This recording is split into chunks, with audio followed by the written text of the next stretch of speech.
देखो स्प्रेड का मतलब क्या होता है, चीज़ों को फैला दो। ये भी क्या है, इकट्ठा है एक जगह, क्या कर रही हैं, रेस्ट कर रही हैं। और इसी रेस्ट करती हुई चीज़ों को हम क्या कर रहे हैं, स्प्रेड इस तरह से, तो ये स्प्रेड हो जाएगा। तो स्प्रेड ऑपरेटर और रेस्ट ऑपरेटर का सिंबल सिर्फ यही होता है, और वेरिएबल का नाम होता है साथ में अटैच्ड। इसके यूज़ पे इसके यूज़ केस पे पता चलेगा कि ये वेरिएबल स्प्रेड है कि रेस्ट कहलाएगा। तो स्प्रेड का एग्जांपल समझ लो, अगर स्टूडेंट में एक सिंगल एरे है, उसमें एक सिंगल वैल्यू पड़ी है 1, और ऐसे इंस्ट्रक्टर में दो वैल्यू पड़ी हैं 2, 3। इन दोनों को हमको एक ऐसा आउटपुट चाहिए 1, 2, 3 बना के दें। तो इसके लिए हमको इसको स्प्रेड करना पड़ेगा, यानी कि ये एरे से बाहर निकल जाए। तो इसके लिए क्या लिखेंगे यहाँ पे, डॉट डॉट डॉट, यानी कि स्प्रेड ऑपरेटर, फिर वो वेरिएबल का नाम, फिर कॉमा करके दूसरा वेरिएबल वही उसको भी स्प्रेड कर देंगे। तो 1, 2, 3 कुछ इस तरह से हमारा बन जाएगा। और ये किसके अंदर है, एरे के अंदर। तो एक नया एरे मिल जाएगा जिसमें ये वैल्यूज सारी क्या हो जाएंगी, कंबाइन होकर एक साथ आ जाएंगी। अब इसमें हम आराम से डॉट मैप करके लगा सकते हैं, क्योंकि हमारी जो एपीआई बनी थी, वो एपीआई का कॉन्सेप्ट कुछ इस तरह से था, यूज़र डॉट गेट, सबसे लास्ट में होगी, नहीं नहीं नहीं, इसमें ये वाली है। देखो दो मॉडल अलग अलग थे, तो दोनों से फाइंड करना है हमको। स्टूडेंट में स्टूडेंट आ गए, इंस्ट्रक्टर में इंस्ट्रक्टर आ गए। इन दोनों वेरिएबल में हमने अलग अलग डेटा भेज दिया है। तो ये पोस्टमैन में इस तरह से आ जाएगा, एक कंप्लीट ऑब्जेक्ट है, उसमें की है स्टूडेंट, उसमें एक एरे ऑफ ऑब्जेक्ट है स्टूडेंट का, जिसमें सिर्फ सिंगल ऑब्जेक्ट पड़ा है स्टूडेंट का। दूसरा है इंस्ट्रक्टर नाम की, उसमें एरे ऑफ ऑब्जेक्ट है जिसमें दो ऑब्जेक्ट पड़े हैं इंस्ट्रक्टर के, यानी कि दो इंस्ट्रक्टर हैं। तो यही दो इंस्ट्रक्टर प्लस ये स्टूडेंट क्या बन जाएंगे, यूज़र बन जाएंगे। तो यूज़र बनाने के लिए, मैप कराने के लिए हमको एक सिंगल एरे में रखना पड़ेगा। तो वहाँ पे हमको ये स्प्रेड ऑपरेटर का कॉन्सेप्ट पता होना चाहिए। इसको प्रैक्टिकली देखते हैं। यहाँ पे ये एग्जांपल लिया हमने, स्प्रेड का मतलब क्या होता है, जो चीज़ें कलेक्टेड हैं एक एरे में उसको स्प्रेड कर दो। तो यहाँ पे हमने ये आउटपुट लिया था, इसको जब कंसोल कराया तो इस तरह से आ गया। पहला स्प्रेड हो गया इवन वाला, 2, 4, 6 हो गया, फिर कॉमा करके सेकंड स्प्रेड कर लिया डॉट डॉट डॉट लगा के, और नाम वेरिएबल दे के। ये कंप्लीट हमारा एरे ऑफ एलिमेंट मिल गया जो अलग अलग इवन और ऑड में पड़े हुए थे। सेम हम अप्लाई करेंगे स्टूडेंट और इंस्ट्रक्टर में यूआई पे चल के। रेस्ट भी समझ लेते हैं, रेस्ट कैसे काम करता है। रेस्ट जस्ट इसी का उल्टा है। रेस्ट में क्या था, अगर कोई चीज़ें स्प्रेड हैं, फैली हुई हैं, उनको हमको कलेक्ट करके रखना है इस एक नए एरे में, तो वहाँ पे उसको बोलेंगे स्प्रेड ऑपरेटर। इसके लिए ये एक बेसिक सा एग्जांपल है। अगर हम कोई ऐसा फंक्शन बना रहे हैं जो कितने भी पैरामीटर रिसीव कर ले, उन पे कुछ हमको परफॉर्म करके देना है ऑपरेशन, वो यहाँ पे लिखेंगे। इससे नहीं मतलब है हमको, मतलब है कि जो रिसीव कर रहे हो पैरामीटर वो किस टाइप का, किस फॉर्मेट का बना हुआ है। तो सेम चीज़ यहाँ पे भी लिखी है, डॉट डॉट स्लेश, कोई आगे पीछे नहीं है। स्प्रेड में क्या था, सेम था, dot dot dot variable name. इसमें भी क्या है, डॉट डॉट डॉट और वेरिएबल नेम। स्प्रेड में पहले डॉट लगता है और रेस्ट में भी पहले लगता है, ये नहीं कि लास्ट में लगा दो, इसको बोल दो रेस्ट ऑपरेटर।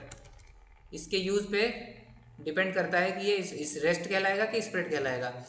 अब यहाँ से तुम कितनी भी वैल्यू पास करो, वो जाके यहाँ पे एरे में स्टोर हो जाएंगी, 1, 2, 3, 4, 5 इतनी पास की। अगर यही इतनी पास करनी है और यहाँ पे सिर्फ ये लेते हो वेरिएबल, तो ये जस्ट क्या करेगा, पहली वैल्यू को रिसीव करेगा। पहली कौन सी थी, 1, बट यहाँ से कोई लिमिट नहीं है, कितनी भी भेजी जा सकती है। तो इस केस में यहाँ पे हम रेस्ट ऑपरेटर का यूज़ करेंगे वैल्यू को होल्ड करने के लिए, जो कि एक कलेक्ट करके रख देती है एक एरे में। ये हमारा आउटपुट आ जाएगा। बस ये छोटा सा डिफरेंस है रेस्ट और स्प्रेड में। एक बार फिर से इसको रिवाइज कर लो कि रेस्ट का मतलब होता है आराम करना, और आराम करने के लिए चीज़ें कहाँ पे होंगी, एक जगह कलेक्टेड होंगी।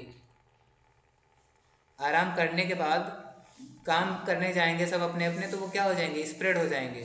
तो जैसे स्प्रेड होंगे तो वो कलेक्टेड चीज़ से क्या हो गए, दूर दूर फैल गए, यानी कि वो स्प्रेड ऑपरेटर कहलाएगा। सेम यहाँ पे कॉन्सेप्ट यूज़ किया था हमने इसमें। अभी क्या है, कलेक्टेड है कैरे में 2, 3, इनको हमको स्प्रेड करना है। तो स्प्रेड करके ये बन गए 2, 3, या कह दो कि सिर्फ 2 या 3 एक अलग जगह चली गई। और ऐसे इसको भी स्प्रेड कर लिया 1 को, तो ये अलग हो गया। अब इसको और इसको दोनों को कंबाइन कर लिया था हमने एक एरे में, ये वाला जो एरे बना है इसको कंबाइन कर लिया, तो इसको स्प्रेड करने पे क्या मिला 1, फिर ये कॉमा लगा था, कॉमा लग गया, और इसको स्प्रेड करने पे क्या मिला था 2,3, तो ये 2,3 हो गया, और ये किसके अंदर लिखा था एरे के अंदर, तो ये हमको आउटपुट मिल गया। ऐसे ही हमको सेम अप्लाई करना है अपने यूज़र वाले पेज पे। अब आ जाओ होम पेज पे, कंसोल को बंद कर देते हैं, यूज़र को इधर खोल लेते हैं, एपीआई को इस साइड में। अब इसका यूआई देखो एक बार, हमने यहाँ पे ऑलरेडी मैप करके रखा हुआ है, समझाना है बस कैसे काम कर रहा है। अब जो एपीआई ये बनी है, हमको पता है कि ये स्टूडेंट फाइंड कर रहा है, ये इंस्ट्रक्टर फाइंड कर रहा है। अगर यहीं से भेजना है यूज़र्स में तो एक लाइन लिखनी पड़ेगी, जस्ट हमको कॉन्स्ट यूज़र्स इक्वल्स टू, ये भी रेस्ट ऑपरेटर यूज़ करके यहाँ से यूज़र्स को यूज़र्स में भेज दोगे। करके दिखा दूँ, देखो एक स्टूडेंट है, एक इंस्ट्रक्टर है, एक क्या है यूज़र्स है। या तो ये बैकएंड में ही काम कर लो या तो ये फ्रंट एंड में करो, चल के डिपेंड करेगा तुम पे, ठीक। तो अब इसको गेट करते हैं, पोस्टमैन से चेक करो। पहले रिस्पॉन्स ऐसे आ रहा था, एक ऑब्जेक्ट उसमें स्टूडेंट का, फिर इंस्ट्रक्टर में इंस्ट्रक्टर का, एक और आएगा यूज़र्स, उसमें दोनों कंबाइन होके आ रहे हैं। देखो स्टूडेंट आया, इंस्ट्रक्टर आया, एक और आ रहा होगा यूज़र्स, उसमें आ रहे होंगे सारे। देखो पहला ऑब्जेक्ट क्या है यूज़र्स में, स्टूडेंट का, फिर दूसरा इंस्ट्रक्टर का, तीसरा इंस्ट्रक्टर का। तो ये हमने एक ऐसी एपीआई बनाई जो कि सारे रिस्पॉन्स रिटर्न कर रही है, स्टूडेंट भी, इंस्ट्रक्टर भी और यूज़र्स, जो कि हमने यहीं पे स्प्रेड करके यूज़ कर लिया है। ये कॉन्सेप्ट समझ में आया। अब मैं फ़िलहाल ये यहाँ से नहीं करूँगा, फ्रंट एंड से करूँगा, क्योंकि हमने वो पहले वैसे ही बना के रखा है। स्टूडेंट में स्टूडेंट चला गया, यहाँ पे डिस्ट्रक्चरिंग हो गई, सेम की में सेम वैल्यू भेजनी थी तो हमने क्या रख दिया, सेम नाम भेज दिया। सेम की में सेम वैल्यू भेजनी थी फिर से, तो हमने फिर से वही नाम भेज दिया। अपने आप ये समझ लो की भी बन जाएगी, वैल्यू भी वही बन जाएगी। अब इसको फ्रंट एंड से इंटीग्रेट करने के लिए हमने बनाया यहाँ पे गेट यूज़र की एपीआई कॉल की, यहाँ पे टाइप एक ले लिया। टाइप क्या होगा जब फंक्शन को कॉल करेंगे। तो पहले समझो एपीआई क्या कर रही है, Axios dot get slash users get किया, और फिर यहाँ पे लगा लिया हमने ऑल यूज़र्स नाम का एक वेरिएबल लिया। इसमें क्या किया है, जो रिस्पॉन्स आ रहा था, हमको पता है रिस्पॉन्स डॉट डेटा में क्या आता, जो यहाँ पे लिखा है रिस्पॉन्स डॉट डेटा में क्या था, वो ऑब्जेक्ट, उस ऑब्जेक्ट में क्या थी की स्टूडेंट, तो हमने लिखा response dot data dot students, और इसको क्या कर रहे हैं, स्प्रेड कर रहे हैं। तो ये क्या बन गया, ये बन गया वहाँ पे, ठीक। फिर वैसे ही कॉमा करके लिखा हमने रिस्पॉन्स डॉट डेटा डॉट ये इंस्ट्रक्टर्स, और इंस्ट्रक्टर्स में पहला ऑब्जेक्ट दूसरा ऑब्जेक्ट यानी कि दूसरा एलिमेंट, ये भी इसमें आ गए। तो पहला ऑब्जेक्ट, दूसरा ऑब्जेक्ट और तीसरा ऑब्जेक्ट तीनों बन गए यूज़र्स, ऑल यूज़र्स में आ गए। अब इसको तुम मैप करा सकते हो, ये हमने कन्वर्ट किया, ऑल यूज़र्स में आ गया। ये कॉन्स्ट वेरिएबल है, यहाँ पे स्टेट नहीं है। फिर इसको ग्लोबली यूज़ करने के लिए हमने एक वेरिएबल लिया है यूज़र्स नाम का, सेट यूज़र्स, सेटर फंक्शन है, एरे नाम का एम्प्टी ले लिया। अब इसमें यूज़र्स सेट कर देने हैं और इसी को मैप कराना है, लेकिन कंडीशन पे चलेगा। मान लो फर्स्ट टाइम पे हम कोई भी कंडीशन ना यूज़ करें, ये सब ओके ओके ओके। देखो यूज़ इफेक्ट में जब कॉल करोगे तो इसमें हम कोई टाइप नहीं भेज रहे हैं। जब कोई टाइप नहीं भेजोगे तो यहाँ पे कोई टाइप आएगा नहीं, तो जो कोई टाइप आएगा नहीं तो नल या अनडिफाइन होगा, है ना। तो इसमें ये मैच नहीं करेगा, मतलब ट्रू नहीं होगा, और ये भी ट्रू नहीं होगा। तो कौन सा चलेगा, एल्स वाला। और एल्स में क्या लिखा है, सेट यूज़र्स, मतलब यूज़र्स वाले स्टेट में क्या सेट हो जाए, ऑल यूज़र्स में क्या था, सारा डेटा जो हमने स्प्रेड करके रखा है, जैसे यहाँ पे लिखा था, ये हमने क्या किया था, यहाँ पे 1 2 3 एक सिंगल एरे में आ गए, तो यही हमने यहाँ पे काम किया, ऑल यूज़र्स में आ गए।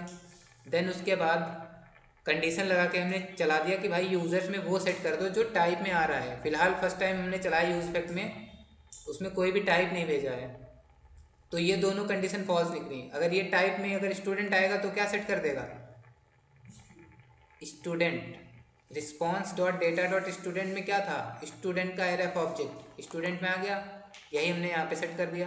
चाहो तो ये लाइन यहाँ पे पूरी लिख सकते हो, कोई दिक्कत नहीं है, ऐसे समझ गए। बट हमने उसको वेरिएबल में तोड़ के रख लिया है। ऐसे हमने तोड़ के रख लिया है इंस्ट्रक्टर को response dot data dot instructors. Response dot data में क्या था, complete array, sorry complete object response dot data, उसमें से क्या निकालना था, इंस्ट्रक्टर का एरे ऑफ ऑब्जेक्ट। तो लिखा हमने response dot data dot instructors, और ये किस वेरिएबल में आ गया, इंस्ट्रक्टर्स में। और इसी को सेट कर देना है कंडीशन पे, कब, जब टाइप क्या आ जाए, इंस्ट्रक्टर, और सेट कर दो यूजर्स में क्या, जो इंस्ट्रक्टर का डेटा था, और इसमें ऑलरेडी मैप हो जाएगा, सेम की वैल्यू है। तो ये यहाँ पे मैप हो गया, सॉरी यहाँ पे सेट हो गया है। अब मैप में क्या करना है, कुछ नहीं, मैप में तुमको जस्ट यूज़र्स को मैप कराना है फॉलो करके। नीचे देखो users dot map, users dot map में क्या लिखा, यूज़र्स इसलिए लिया है क्योंकि ये एरे ऑफ ऑब्जेक्ट आ रहा है, बहुत सारे ऑब्जेक्ट होंगे। फिर इसके अंदर हम जो एक्स लेते थे, एक्स लेकर के ना हमने यूज़र लिया है, वो तुम्हारे ऊपर डिपेंड करता है, लेकिन मीनिंगफुल नाम रखोगे तो ज़्यादा सूटेबल रहेगा। यूज़र्स में हाँ भाई 3 ऑब्जेक्ट हैं यूज़र के। फिर जब मैप करते हैं उसमें कॉल बैक फंक्शन में जो लेते हैं पैरामीटर, इसमें आता है सिंगल ऑब्जेक्ट, पहला इंडेक्स का, पहली बार चलेगा तो पहला इंडेक्स मतलब 0 वाला। तो क्या आएगा, एक ही तो यूज़र आएगा, उसका ऑब्जेक्ट आएगा। उस ऑब्जेक्ट से हमने यहाँ पे मैप करा लिया, यूज़र का नाम, यूज़र का ईमेल, यूज़र का रोल और स्टेटस जो भी था सब कुछ मैप करा लिया है। तो यहाँ पे ऐसे आ जाएगा। यहाँ तक क्लियर हुआ? यस। अब देखो ये सारे यूजर्स दिख रहे हैं, अब इसके ऑन चेंज पे सिर्फ स्टूडेंट दिखे, ये कैसे पॉसिबल है वो देखो। अब इसके ऑन चेंज पे क्या करना है, फंक्शन को कॉल कराना है और टाइप में क्या भेज दोगे, स्टूडेंट। वही हमने किया है, जो सेलेक्ट वाला ऑप्शन है ऊपर, कहाँ था, ये देखो है, ये सेलेक्ट लगा यहाँ पे, और ये ऑन चेंज पे एक कॉलबैक फंक्शन में हमने क्या किया है, गेट यूज़र, क्या है फंक्शन है यही वाला, याद रखो, गेट यूज़र को कॉल किया है। गेट यूज़र को जैसे कॉल किया है, यहाँ पे हमने लाइन लिखी है E dot target dot value, यानी कि जब भी सेलेक्ट में कोई बदलाव हो, चेंजेस हो, तो ये इवेंट ट्रिगर होगा।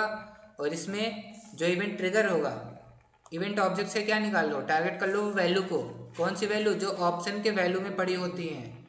ये यहाँ पे क्या पड़ी है, वैल्यू में ऑल आ गया तो बाय डिफ़ॉल्ट ऑल ही होगा, ऑल रोल्स पे। फिर यहाँ पे स्टूडेंट वैल्यू टारगेट किया। गेट यूज़र्स को जब कॉल करोगे ऑन चेंज पे, तो टारगेट करेगा ये वाली वैल्यू, जिसको भी बदलोगे यहाँ से ये वैल्यू उठा के भेज देगा इसमें टाइप में।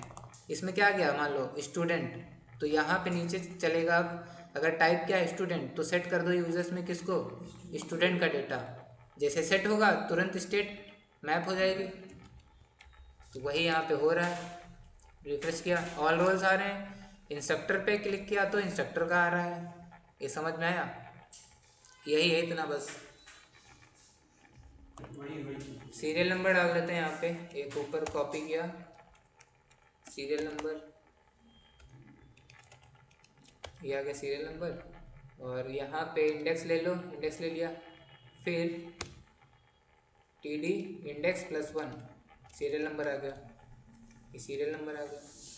ये तुम्हारा बन गया, सर्च वाला नहीं बना है अभी। यहाँ तक क्लियर? ये था। अब ये मैप करो जाके, क्या इसमें कठिन है, इसको नहीं समझ में आया वो पूछे।